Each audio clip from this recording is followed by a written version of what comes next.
제가 뒤에서 이렇게 쭉 들어봤는데요. 초등학생들이 공부를 굉장히 많이 해야 되는 거죠. 아마 여기 앉아 계신 부모님들은 저 정도까지는 안 하셨을 것 같아요. 그런데 왜 요즘 애들은 저 정도까지 해야 되느냐 하면 뭐 여러 가지 이유가 있지만 첫째로 이런 게 있다고 해요. 뭐냐면은 어떤 나라에 국민의 평균 나이가 있잖아요. 평균 나이가 46세가 되면 더 이상 발전하기는 힘들대요. 그냥 이렇게 유지되거나 이제 이렇게 하락한답니다. 근데 우리나라가 45.8세예요. 거의 46세가 됐죠. 그러니까 우리나라가 발전하기는 이제 힘든 거예요, 솔직히. 여태까지 해왔던 방식으로는. 근데 저나 부모님 세대 때는 평균 연령이 우리가 낮았잖아요. 지금 베트남 이렇게. 그래서 그렇게 공부를 열심히 하지 않아도 열심히 하는 애들은 열심히 하고 좀 안 하는 애들은 안 해도 이렇게 직업의 기회나 또는 사회에서 일할 수 있는 어떤 그런 기회가 많이 제공이 됐다는 거예요. 사회가 발전하니까. 근데 이제는 그런 게 아니잖아요. 거기다가 AI가 갑자기 우리 사회에 쏙 들어오면서 우리가 뭐 카페나 뭐 음식점에서 이렇게 키오스크로 주문하는 게 당연해진 것처럼 원래 주문받는 사람이 없어지는 거, 그런 것들이 자꾸 늘어나다 보면 어떤 단순 직업뿐만이 아니라 어떤 생각을 해서 판단을 해야 되는 영역까지도 인공지능이 많이 차지하기 때문에 우리 아이들이 옛날에 나 때는 이렇게 공부 안 했는데 라는 거랑 좀 달라져야 되지 않나 이런 생각을 가끔 해요. 그래서 사실 힘들긴 한 거죠. 그렇죠? 그래도 입시는 여러분들이 아셔야 되는 것들이 반드시 있어요. 근데 사실 입시라고 하면 크게 두 가지거든요. 도입, 그러니까 중3 때 고등학교를 어디 가느냐, 그 다음에 대입, 그래서 고3 때 대학을 어디 가느냐, 크게 두 개가 있어요. 근데 고입이라는 거는 뭐냐면 예를 들어서 외대 국어 가면은 야 진짜 잘 갔네 이렇게 생각하지만 외대 국어를 왜 갔냐 하면 거기 가면 좀 대학을 좀 잘 간다 해서 간 거지, 거기가 무슨 명문고고 뭐 동문이 좋고 이래서 선택하는 건 적잖아요. 그렇죠? 그러니까 결국 고입이라는 것은 우리 애가 어느 고등학교를 갈 때 원하는 대학을 좀 더 쉽게 갈 수 있을까, 그런 관점에서 고입이 이루어지는 거니까 사실은 대입만 알면 고입은 저절로 해결된다, 결정할 것이 있기 때문에 이렇게 보시면 될 것 같아요. 그래서 오늘은 학부모님들이 반드시 알아야만 되는, 초등학교 엄마가 알아야 되는 입시, 결국은 우리나라 입시는 매년 변한다고 하지만 절대로 변할 수 없는 그런 기본적인 원리에 대해서 이해를 시켜드리고, 우리나라 대학이 4년제 대학만 한 200개 되거든요. 전문대도 한 200개 된다고 해요. 근데 이왕이면 인기 있는 대학에 가려면 그런 대학은 어떤 애들을 뽑으려고 하고 있냐, 이제 이런 거를 알면 여러분의 자녀를 지도하는 데 좀 도움이 될 거다 이렇게 생각합니다. 자, 그러면 시작을 해보겠습니다.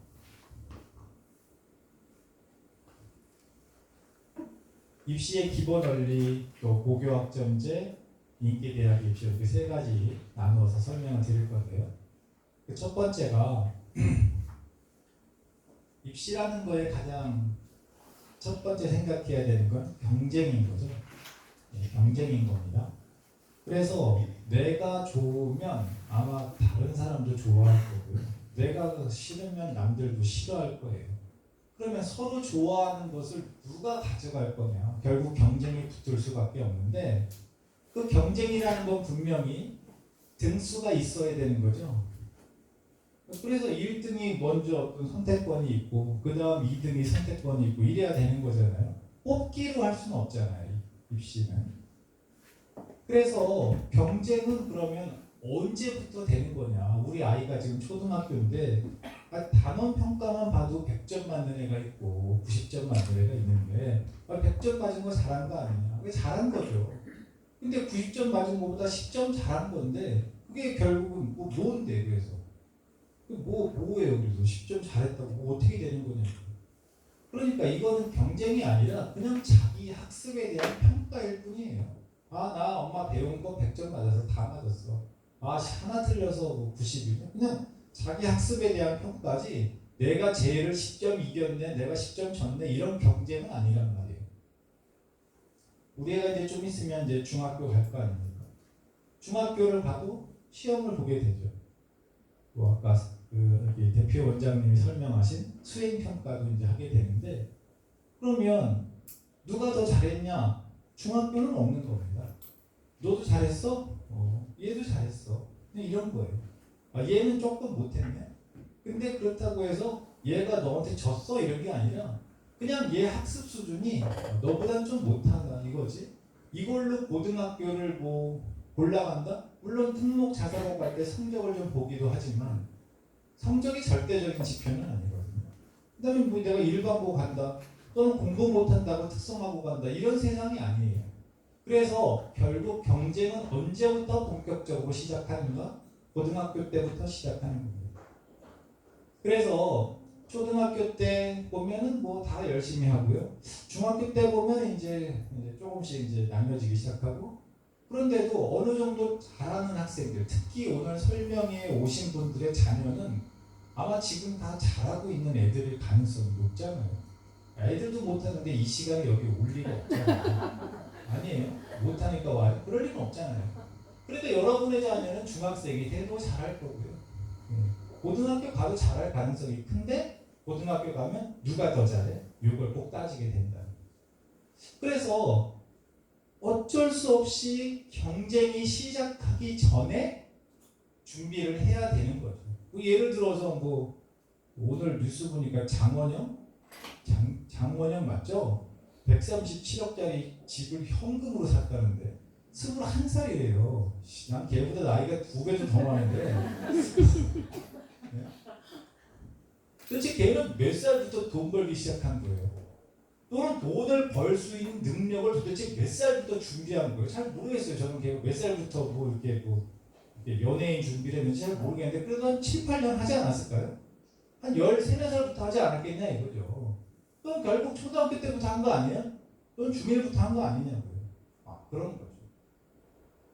그러니 공부도 중학교 때 어떻게 준비하느냐에 따라서 고등학교가 달라진다면 당연히 중학교 때 어떤 퍼포먼스를 보이느냐도 당연히 초등학교 때 연관이 될 수도 있죠. 그렇다고 제가 공부만 하라는 뜻은 아니에요. 뭐 여행도 해야 되고 책도 읽고 할 게 많잖아요. 초등학교 때 운동도 해야 되고 악기도 배워보고 그죠? 그러니까 그런 걸 하니까 공부를 오히려 초등학교 때는 좀 효율적으로 하는 게 필요하지 않나 이런 생각을 합니다. 그래서 경쟁이 이제 고등학교 때 시작하는구나. 오케이. 그러면 대학을 갈 때는 대학 입시가요 경쟁이 몇 개 존재해요. 뭐 다양하다고 써놨지만 기본적으로 우리나라 대학교 가는 입시가 한 가지라면 입시 준비는 나중에 하면 돼요. 일단 닥치고 열심히 공부하다가 결과는 원서를 쓰는 거 아니겠어요? 근데 이미 4가지 방법이 존재한단 말이에요. 대입은. 이 4가지 방법은 이미 한참 전부터 존재했고요. 지금도 존재하고요. 여러분 자녀가 대학을 가면 한 6년? 7년 정도 후에도 이 4가지는 유지될 수밖에 없어요. 그러면 4가지 방법이라는 것은 뽑는 방법이 4가지라는 뜻은 우리 아이가 준비하는 것도 4가지라는 거죠. 4가지를 다 준비해서 잘 되는 걸로 대학을 간다는 건 비효율적이기 때문에 이 4가지 중에서 어떤 거 하나 또는 2개가 우리 애한테 유리하다는 것 정도를 알아두면 아무래도 거기에 맞춰서 준비하기가 좋겠죠. 특목고, 자사고, 아까 말한 고입, 일반고 가는 건 고입이라고 하지 않죠. 수성고를 가야 되냐고 어딜 가야 되냐 그런 걸 고입이라고 하지 않잖아요. 특목 자사고를 가냐 일반고를 가냐 그걸 고입이라고 하는데 특목 자사고에서 애들 이렇게 뽑을 거 아니에요. 예를 들어서 이만큼 학생이 지원했는데 이 중에서 3명을 뽑는다고 치면 뽑는 방식이 뭐냐? 대학에서 뽑는 방식의 한계를 갖고 와서 뽑아요. 그러니까 특목 자사고 입시를 준비한 학생은 아까 말한 4가지 방법 중에 어떤 한 개를 중학교 때 준비해 본 거죠. 그래서 특목 자사고에 갔든 떨어졌든 얘는 일단 해봤으니까 특목 자사고에 가서도 하기가 수월하고 일반고에 가서도 하기가 수월하겠죠. 그래서 어떤 어머님이나 이런 분들은 일단 특목 자사고 가는 준비를 해. 가든 안 가든은 나중에 원서를 쓰든 안 쓰든 나중에 결정하고 일단 특목 자사고 가는 애들이랑 똑같이 해봐 라는 말을 하는데 뭐 어떻게 들으면 뭐 맞는 것 같지만 아까 제가 말한 4가지 방법이라는 뜻은 아이의 성향에 따라서 달라질 수 있거든요. 그러니까 무조건 특목 자사고 준비하는 게 득이 안 되는 애들도 있다는 걸 우리가 알 필요는 있는 겁니다.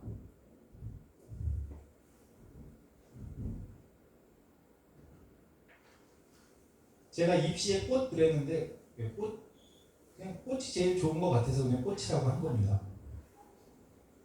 입시의 꽃은 내신이에요. 아마 여러분 대학 갈 때도 내신이 제일 중요하지 않았나요? 아닌가? 우리 때는 수능이 제일 중요했었고 그럴 수도 있죠, 그렇죠? 근데 이제 그건 그때 얘기고 최근 뭐 거의 10몇 년 동안은 일단 내신이 제일 중요한 거거든요. 아까 제가 말씀드렸던 이 4가지가 있잖아요. 4가지 중에서 2가지는 내신이 좋아야 돼요. 나머지 2가지는요 내신이 별 의미가 없어요. 그러니까 야, 너 넷 중에서 뭐가 좋겠냐? 이걸 따질 때 일단 내신이 좋냐 안 좋냐? 그러면 일단 둘 금방 나눠진다. 그러면 내신이 좋다라는 거는 당연히 유리한 겁니다. 그래서 내신이 입시의 방향을 결정한다. 여러분 학교 다닐 때도 내신 좋은 애들 우리가 뒤에서 이렇게 바라보면 부럽지 않나요? 그렇죠? 머리도 안 움직이고 계속 공부하는 애들 보면 부럽잖아요. 그래서 내신이 입시의 방향을 결정한다? 그럼 내신은 누구랑 경쟁하는 거예요? 우리 학교 애들과 경쟁하는 겁니다. 우리 학교 애들끼리의 경쟁이니까 나보다 잘하는 애가 우리 학교에 많으면 또는 나만큼 하는 애들이 우리 학교에 많으면 내신 따긴 일단 어려워지는 거고 나보다 좀 별 볼 일 없는 애들이 많으면 내신 따기가 쉬워지는 거죠. 그래서 그냥 뭐 우리가 쉽게 알 수 있어요. 뭐 손흥민, 추신수 제가 옛날 운동선수밖에 잘 몰라가지고 그런데 그런 사람들은 메이저리그나 뭐 유럽 프로 축구 가서 잘 된 사람이지만 거기 똑같이 도전했다가 벤치 지키다가 또는 잘 안 돼서 우리나라 들어온 사람은 아마 훨씬 더 많을 거예요. 그렇죠? 근데 거기 왜 가? 바보같이 한국에서 그냥 인기 있으면 되지. 근데 일단 한국에 있는 것보다 거기 가는 게 좋아서 간 건데 잘 안 돼서 온 거잖아요. 그렇죠? 그러니까 내신이라는 건 그런 거나 마찬가지예요. 공부 잘하는 메이저리그 같은 고등학교 가서 내가 경쟁하는 게 유리한 학생은 가는 거고 내가 거기서 벤치를 지켜도 한국에서 있는 것보다 돈도 더 많이 벌고 난 것 같아. 그럼 가는 거잖아요. 그런 것처럼 내가 우리 학교에서 우리 애들끼리 경쟁해서 내신을 받는 건데 그래 이게 중요하니까 내가 내신 따기 쉬운 고등학교를 가야 되겠어. 그럼 가는 거고 내가 내신을 좀 희생하더라도 좀 공부 좀 하는 애들 틈에 가서 좀 내가 해야 되겠다라고 하면 과감히 내신을 버리고 그쪽 고등학교로 갈 수도 있는 거예요. 이거는 우리 아이의 어떤 성향 또는 수준에 따라 달라지는 겁니다. 자, 그래서 보면 내신 준비를 그러면 해야 되는데 내신 준비는 보통 언제부터 하는 거냐 그러면요. 당연히 중학교 내신은 별 의미가 없죠. 경쟁이 아니니까. 고등학교가 경쟁이니까 결국 고등학교 내신이 중요한 거예요. 그럼 고등학교 때 내신을 잘하려면 언제 열심히 해야 돼요? 네, 고등학교 때 열심히 해서 고등학교 때 내신을 잘 따기는 어렵죠. 그래서 중학교 때 열심히 해야 고등학교 때 내신을 잘 따는 건 당연할 거예요. 태권도 한 애가 가야 태권도를 잘하는 거지 태권도 안 하고 오늘 처음 간 애가 태권도를 잘할 수는 없잖아요. 그러니까 무조건 미리 한 애가 잘하는 건 사실이니까 고등학교 때 잘하려면 중학교 때 잘해야 되는 거죠. 그러면 중학교 때는 잘하고 못하고가 없으니까 초등학교 때 뭘 해야 되느냐. 그걸 우리가 생각할 필요가 있는 거죠. 이따가 말씀드리지만 효율적인 공부하는 방법을 아는 게 중요한 것 같아요. 자, 그래서 내신 준비는 중학교부터 하는 거다 이렇게 보셔도 될 것 같아요. 초등학교 때부터 내신을 준비한다는 건 좀 오버인 것 같고요. 그러면 아까도 여기 대표 원장님이 뭐 선행 심화 말씀하셨는데 도대체 선행 심화는 저희 때, 저 어렸을 때도 저희 때는 이제 학원 과외를 못했기 때문에 이제 형이나 누나 있는 애들이 무조건 유리했어요. 지 누나한테 배우고 형한테 배우고 오니까 걔를 이길 수가 없어요. 혼자 책 보고 간 저랑 누나한테 이렇게 배워서 온 애랑 차이가 나는 것처럼 여러분들은 학원 많이 다니셨을 테니까 선행 심화 한 애를 이긴다라는 건 거의 불가능에 가깝죠. 그렇죠? 그러면 얼만큼 하는 게 선행이에요? 기본적으로 한 학기는 넘어야 우리가 선행이라고 하는데 우리가 일반적으로 얘기할 때는 보통 이 저학년에서는 1년은 해야 이제 선행이라고 하는 거죠. 한 학기 선행은 그냥 예습 뭐 이 정도죠. 그러니까 1년 정도는 이게 너 몇 학년이냐? 4학년. 그럼 너 몇 학년 수학해? 그냥 5학년 또는 뭐 6학년 또는 뭐 중1 뭐 이런 애들이 너 선행 좀 하네 이제 이렇게 하는 거죠. 그러면 생각해 보세요, 여러분. 심화는 뭐예요? 어려운 거 푼다라는 거죠. 어려운 거 푼다는 겁니다. 그러면 잘 생각해 보세요. 선행이 중요한 거예요? 심화가 중요한 거예요? 네? 심화가 중요한 거예요? 둘 다 중요하지만 어느 게 더 중요한 거예요? 지나고 나서 여러분을 생각해 보세요. 내가 이렇게 커서 보니까 선행이 중요했어. 심화가 뭐가 중요한 거예요? 심화가 중요한 거예요? 그러면은 심화라는 건 어려운 걸 푸는 건데 예를 들어서 내가 지금 5학년인데 내가 중1 걸 공부한다고 쳐볼게요. 그러면 중1 거 개념 또는 진도 나가는 거랑 초등학교 6학년 심화를 푸는 거랑 어느 게 더 중요한 거냐 이건 사람에 따라 다를 수 있는데 그냥 제 기준에서 말씀을 드릴게요. 우리가 선행을 왜 하는 거냐 생각을 해봐야 되는 거예요. 선행은 도대체 왜 해야 되는 거고 그러면 초등학교 5학년 애가 중학교 2학년까지 하는 거랑 중학교 1학년까지 하는 거랑 도대체 누가 잘하는 거예요? 그런 건 없는 거예요. 선행은 2년 선행이냐 3년 선행이냐 4년 선행이냐는 의미가 없는 거예요. 결국은 심화, 어려운 걸 할 줄 아느냐 못하느냐가 중요한 거죠.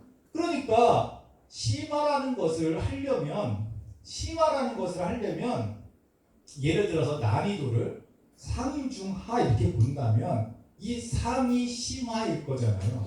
그러면 심화를 하는 애가 중이랑 하까지 같이 즉 상중하를 같이 하는 건 별로 효율이 없는 거죠. 아니 상을 하는데 이 중하를 왜 같이 하냐고. 상을 한다는 건 이 중하를 다 안다는 이야기 아니에요. 그러니까 선행이라는 것은 결국 심화를 하기 위해서 선행을 하는 거예요. 그러니까 선행이라는 건 결국 뭐야?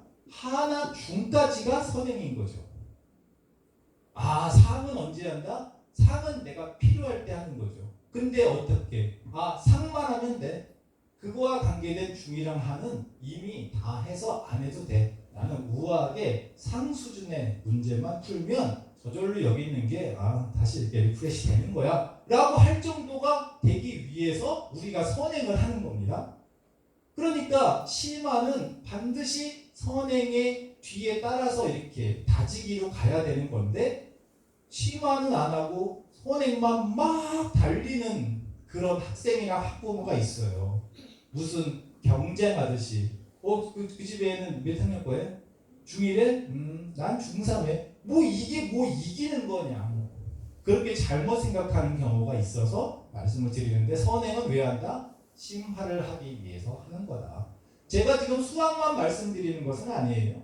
결국 공부라는 것은 입시라는 것은 어쩌면 주요 과목의 합으로 가는 거기 때문에 제가 다른 데서도 말씀을 드리지만 잘하는 과목이 있고 못하는 과목이 있다. 그러면 결국 이 학생은 어떻게 되느냐? 잘하는 과목을 못하고 못하는 과목을 좀 잘해서 그냥 그저 그런 애가 된다. 그래서 잘하는 과목과 못하는 과목의 이 차이가 큰 거는 사실은 더 위험하다. 네, 그런 말씀을 제가 꼭 드리거든요. 그래서 선행과 심화는 어떻게 할까? 선행은 심화를 하기 위해서 하는 거니까 심화가 적절히 요거보다 한 학기 또는 요거보다 한 학년 전 거의 심화가 이루어지는 과정에서 선행이 같이 진행되는 게 좋겠다 이런 말씀을 드려요. 그것은 수학뿐만이 아니라 우리 애가 수학은 타고났어. 그럼 어쩔 수 없지만 수학을 제외한 나머지 과목도 어느 정도의 선행과 심화가 사실 적절히 따라줘야 이 수학도 비신할 수 있다 이런 말씀을 제가 드립니다.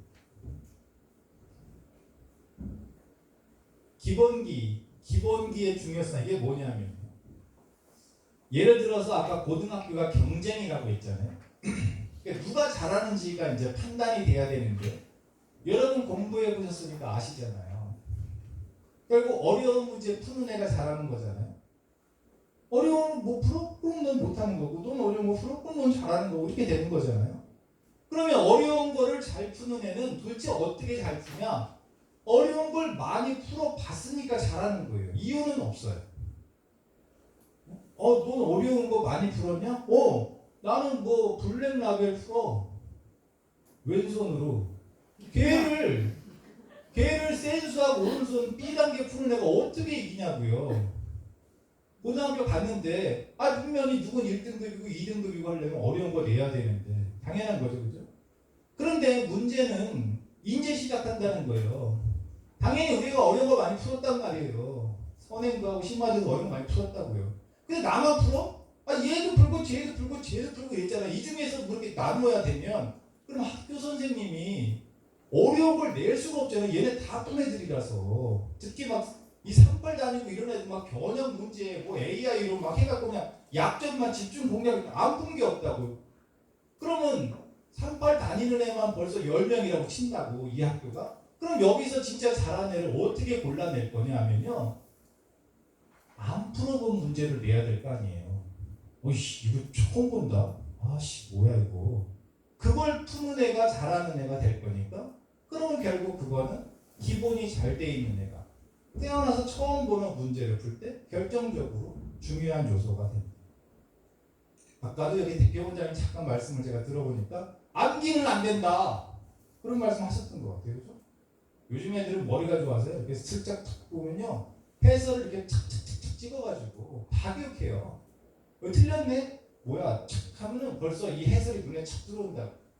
그래서 그 비슷한 거 비슷한 거 착착착 기억에 의해서 푸는데 결국은 이렇게 착착착 찍어놨던 문제가 아닌 걸 만났을 때 힘을 못 쓴다. 그래서 그 기본이 중요하다. 그래서 제가 이 38의 그 아까 그 뭐 여기 자체 프로그램이 있네 뭐 이제 그걸 제가 관여해서 이렇게 유심히 보거든요. 그 약점을 뭐 한다 이런 건 되게 좋다 이렇게 생각합니다. 아까도 여기 메타인지라는 단어가 나왔는데 메타인지가요 되게 쉬운 단어입니다. 너 알아? 몰라? 내가 뭘 알고 뭘 모르는지를 아는 것을 우리가 메타인지라고 해요. 이건 나 진짜 안다니까. 이거는 안 까먹어. 6개월 후에도 안 까먹을 수 있어. 또는 지금은 아는데 까먹을지도 몰라. 뭐 등등. 또는 이건 몰라. 근데 내가 여기까지는 아는데 여기를 몰라. 이런 어떤 내가 알고 모르는 것. 그 부분을 정확하게 아는 것을 우리가 메타인지라고 해요. 거기에 사고력, 좀 생각해 볼 수 있는 힘이 더해져야 내신이 좋아질 수밖에 없어요. 어디에서? 고등학교에서. 그래서 중학교 때 고등학교 내신에 대한 어떤 준비를 하는 거라고 친다면 초등학교 때는 이런 메타인지라든지 사고력이라든지 기본기라든지 이런 거에 대한 올바른 학습을 하도록 뭔가 이렇게 세팅하는 것이 중요하다. 수학뿐만이 아니라 영어는 영어, 독서도 당연히 그런 거고요. 또는 뭐 과학 같은 거, 사회 이런 것들도 엄마들이 좀 신경을 쓰잖아요. 그런 게 이제 중요하다. 어쨌든 입시의 꽃은 내신이다 이제 이렇게 말씀드릴 수 있고요.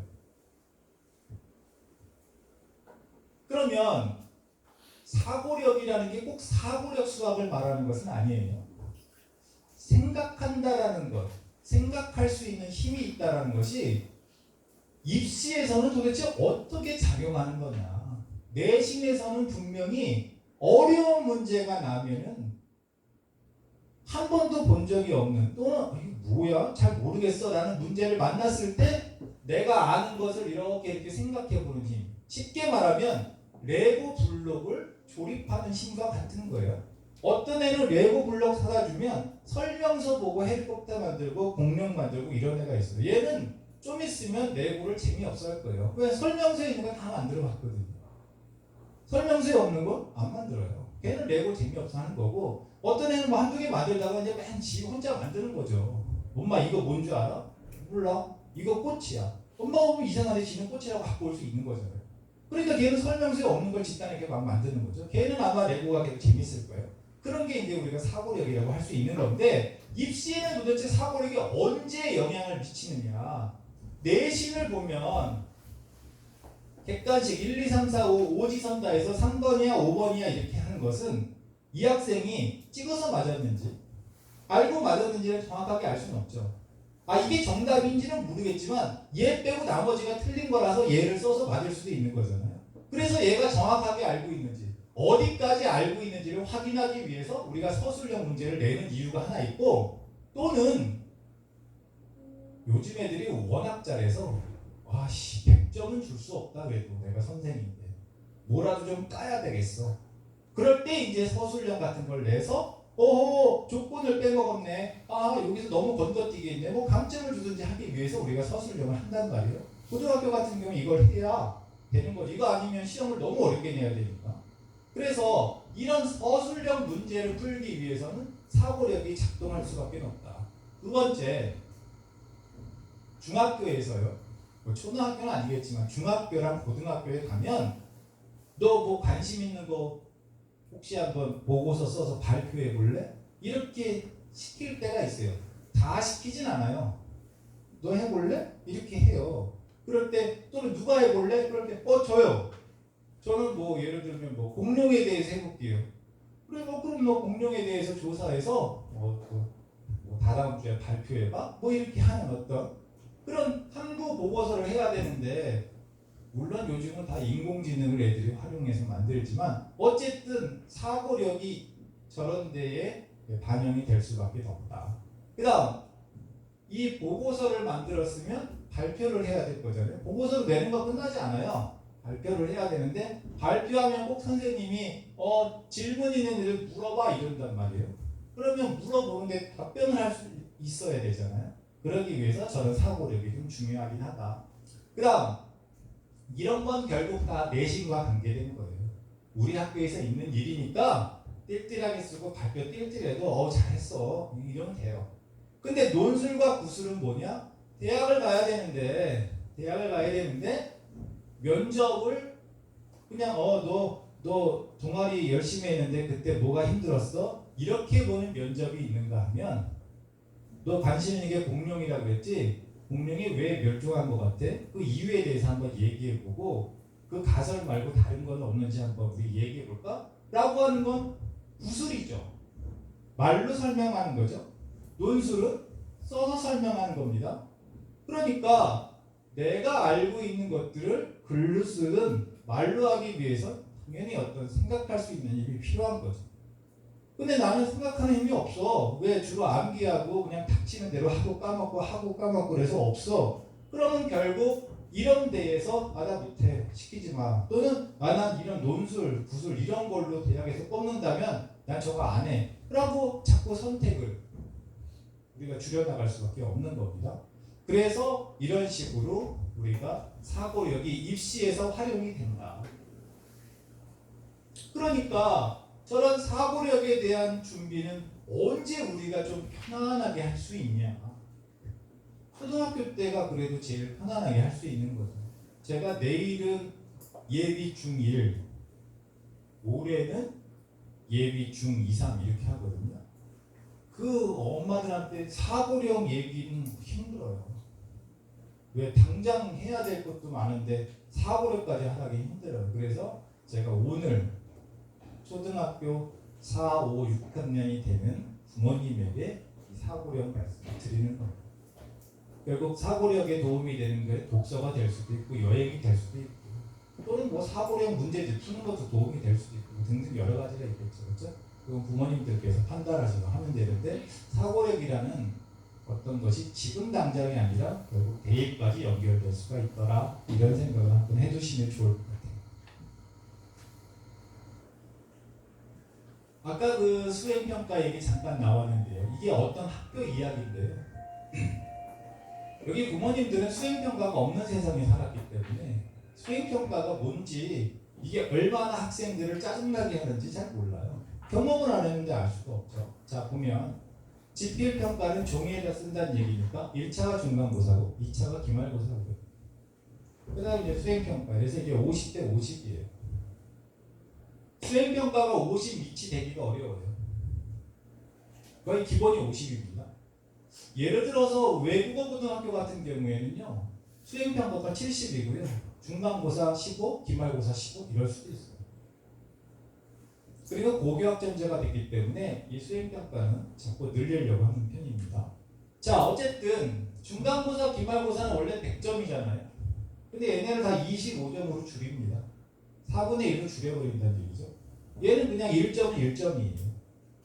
그래서 이렇게 어떤 학교는 이렇게 3번을 하는 거죠. 이렇게 뭘 써봐라 라고 할 수도 있고 뭐에 대해서 작성하는 걸 할 수도 있고. 그러니까 결국 뭐예요? 중간 기말 말고 3번이나 뭘 애를 힘들게 한다는 거죠. 저기 수학만 있는 거예요? 국어도 있어요. 영어도 있고 전과목이 있거든요. 고등학교 가면 3개가 기본이고요. 보통 4개, 많은 과목은 5개도 있어요.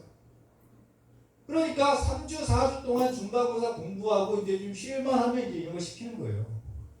그러니까 애들이 많이 힘들어 하죠. 그런데 예를 들어서 어떤 과목인데 야, 너 이거에 대해서 3장씩 써서 내라 했는데 2장 냈다. 1점 깎는 거예요. 예를 들면. 그럼 그 1점은 중간고사나 기말고사로 가면 4점으로 변신하는 겁니다. 그러니까 수행평가가 되게 중요하다는 뜻이죠.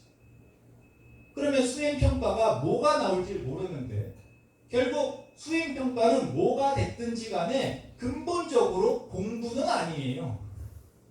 이걸 공부해서 수행평가를 한다는 건 안 되는 거죠. 이런 게 어떻게 공부예요? 또는 다른 것도 보고서를 내라고 발표 다 마찬가지죠.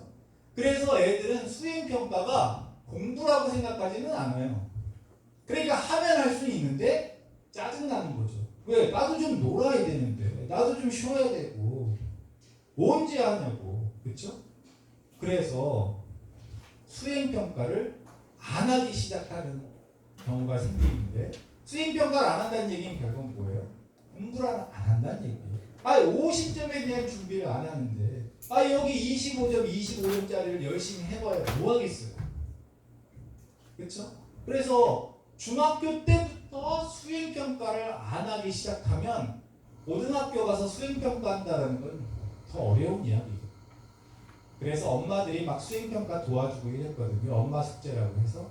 근데 요즘 엄마 대신 인공지능이 도와주고 있긴 한데 어쨌든 간에 수행평가를 안 하는 애들이 중학교에 존재한다는 거예요. 그게 동네마다 다른데 어제는 제가 양천구, 목동이 있는 양천구에 신월동이라고 하는 데를 갔는데 전교생의 60%가 수행평가를 건성하면서 합니다. 되게 심각한 거죠. 이 동네는 어떤가 한번 볼까요?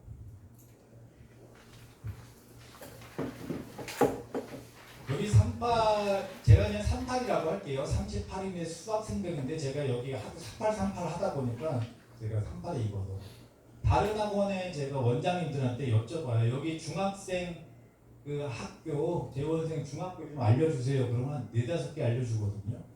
38은 너무 많이 알려줘가지고요. 그래서 좀 한 페이지 넘어가는 건 뺀 거가 이 정도예요. 자, 어쨌든 제가 여기 보여드릴게요. 이게 중3 학생 수예요. 남자, 여자 중3 학생 수. 보니까 거의 400명짜리도 있고요. 거의 100명도 안 되는 학교도 있어요. 조그만 데도 있고. 평균은 뭔지 보시면 아시죠? 우리 학생들 점수 다 더해서 학생 수로 나눈 거. 그러니까 평균이 높다라는 건 애들이 좀 잘한다라고 우리가 볼 수 있고 평균이 낮으면 애들이 좀 못한다 이렇게 볼 수 있는 거죠. 근데 어떤 학교는 평균이 80이에요.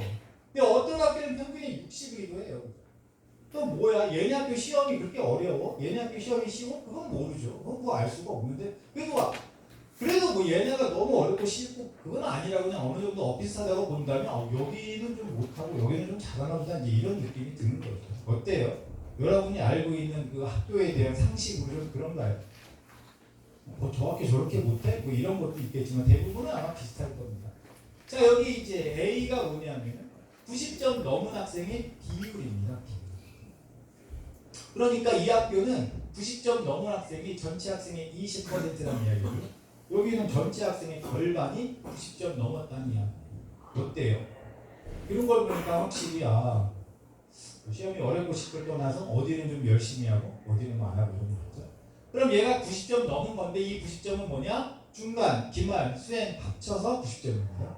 그럼 얘는 뭐야? 80에서 89, 70에서 79, 60에서 69. 여기는 뭐죠? 빵점에서 59점이에요.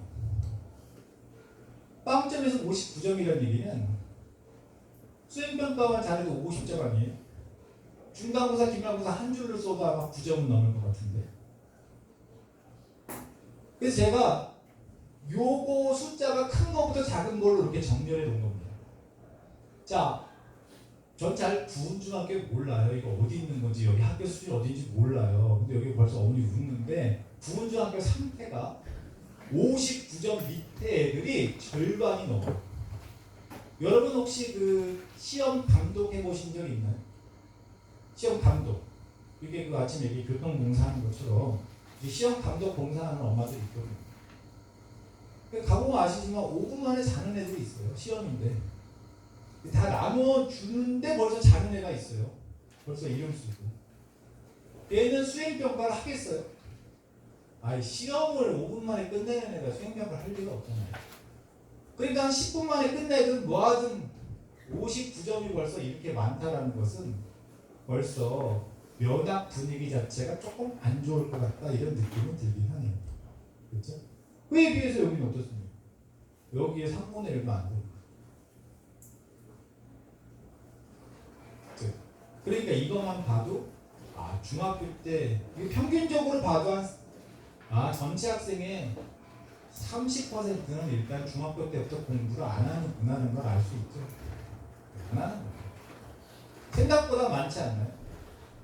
여러분 자녀를 보고 여러분 주변 그 친구들의 자녀들이나 또는 38 다니는 애들 이렇게 보면 다 열심히 하는 것 같지만 중학교 때 벌써 30% 이상 안 한다 이거예요.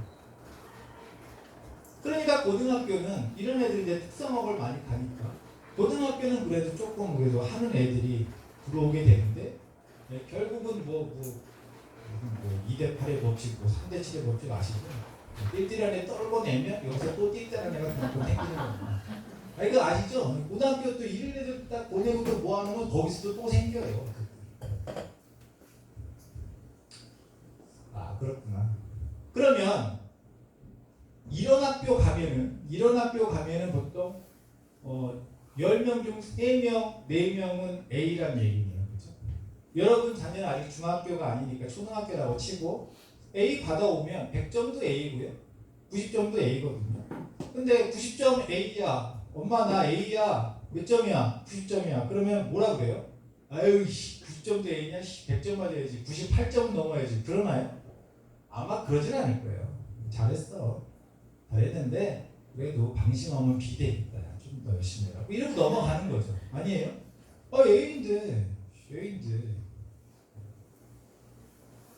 근데 그런 애들이 의외로 많구나. 왜? 중학교는요. 시험을 어렵게 내면요. 전화 와요. 뭐야? 학원 다니라는 거야? 38 다니라는 거야? 시험을 왜 이렇게 어렵게 내? 전화 와요. 그래서 어렵게 낼 수가 없습니다. 적당히 내는 거죠.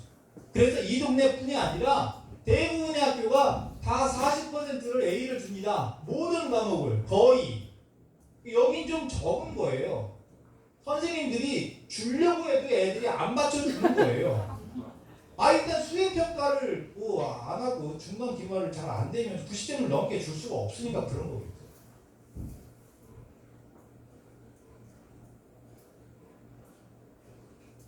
고교학점제 얘기 좀 해볼게요. 여러분 학점이라는 단어 대학에서 쓰는 거 기억나시죠? 학점이라는 게 꼭 성적을 의미하는 건 아니고요. 일주일에 1시간 배우면 1학점이라는 얘기잖아요. 일주일에 3시간 배우면 3학점이라는 이야기입니다. 그래서 고등학교 졸업할 때까지 192학점을 들어야 졸업하는 겁니다. 191학점이야. 그럼 이 1학점이 부족해서 한 학교를 더 다녀야 되는 거예요. 그러면 걔도 불행하지만 학교는 뭔 죄가 있냐고요. 얘를 어디다 집어넣을 거예요. 그죠? 그래서 가급적이면 졸업을 시켜야 되는데 어떻게 되어 있느냐. 학점이란 단어가 고등학교 앞에 붙은 이상 고등학교를 대학처럼 운영한다는 이야기예요. 여러분 대학 때 생각해 보세요. 여러분 고등학교 때랑 여러분 대학 때를 생각해 보세요. 안 온다고 전화를 합니까? 공부 안 한다고 뭐라 그러기를 합니까? 뭐 시험에 안 왔다고 뭐라 그러기래요. 숙제 안 해서 뭐라 그래요. 아무 상관이 없어요. 대학은 네가 알아서 뭐냐고 하든지 말든지죠. 근데 고등학교는 때리지는 않지만 그래도 못하면 야 좀 해라 뭐 안 오면 왜 안 왔냐 뭐 막 이런 말 하지 않나요? 이제 고교학점들은 그런 거 안 한다는 이야기. 안 한다는 이야기입니다. 자 그래서 대학처럼 네가 원하는 과목을 듣게 해줄게. 근데 너 뭐 들을지 모르지? 그러니까 그거를 좀 지도해서 너는 이런 거 듣는 게 좋겠어. 이런 거를 해줘야 되는 겁니다. 누가? 담임 선생님이 해줘야 되는 거예요. 여기 혹시 학교 선생님이나 뭐 행정실에 근무하는 분이 있으면 뭐 당연히 아시겠지만 학교 선생님들은요 여기 거의 머리가 이 윗머리가 없습니다. 남자고 여자 거의 비슷해요. 왜 없는지 아시죠? 열 받아가지고 이 머리가 녹는 겁니다. 뜨거워가지고 왜 열을 받아요? 선생님들이 그 이쁜 애들을 데려다 놓고서 왜 열 받죠? 애들이요 너무 예의가 없습니다. 얼마나 예의가 없냐면 이럽니다. 중간고사 언제예요? 갑자기 와서 물어봅니다. 다음 달 13일이야. 범위는요? 기분 나쁘죠? 내 새끼가 짜증날 판인데 그냥 와서 이러고 인사가 없어요. 아 선생님 안녕하세요. 제가 중간고사가 언제인지 궁금해서 왔는데 언제예요? 이렇게 물어보면 10초도 안 걸리는데 그냥 그래서 선생님들이 이런 걸 잘 해주기가 어렵죠. 인간적으로. 그래서 어쨌든 뭐 그냥 넘어간다고 치고 수업을 학생이 좀 참여하는 걸로 해. 맨날 선생님이 가르치고 적어 이러지 말고 발표식 수업 이런 거 좀 해서 참여하게. 그러니까 공부에 능동적이고 열정적인 애는 너무 좋은 거죠. 그래. 뭐 수학이 됐든 영어가 됐든 뭐 하는 거죠. 근데 벌써 공부에 관심이 없는 애들은 어떻게 하는 거예요? 자는 겁니다. 자면 어떻게 해요? 깨워요? 못 깨워요. 걔가 욕하면 어떨 거예요? 달려나와서 멱살 잡으면 어떻게 할 거냐고. 나만 당하는 건데 내가 얘랑 싸울 수는 없잖아. 그래서 자면 안 돼요. 떠들면 좀 공부하는 애들을 위해서 조용히 해주면 좋겠네 이러는 거지 자는 애들은 안 돼요. 그러니까 결국은 안 하는 애는 더 그냥 안 하는 겁니다. 근데 학교는 수행평가도 더 많이 해야 되는데 문제가 뭐냐면은 수행평가는 아예 개기고 안 하면 빵점 아니에요. 중간고사는 그래도 3 이러고 자니까 그래서 몇 개는 맞는데 수행평가는 4 아니면 빵점이잖아요. 큰일 난 거죠. 그래서 뭐가 문제냐? 3분의 2를 출석해야 돼요. 한 학기가 16주예요. 근데 3분의 2를 출석하라는 얘기는 6번 결석하면은 안 들은 걸로 치는 거예요. 40점 밑에면 안 들은 걸로 친 거라고요. 그럼 어떻게 해요? 방학에 만나야 돼요. 한 학기 동안 안 됐던 애를 방학에 만나갖고 무슨 뭐가 되겠어요? 이해되시죠? 그래서 가급적이면은 일단 학교는 와서 자더라도 와라 라고 하는 거고 40점은 어떻게 해줄 수가 없잖아요. 그래서 기본 점수를 40점을 주자.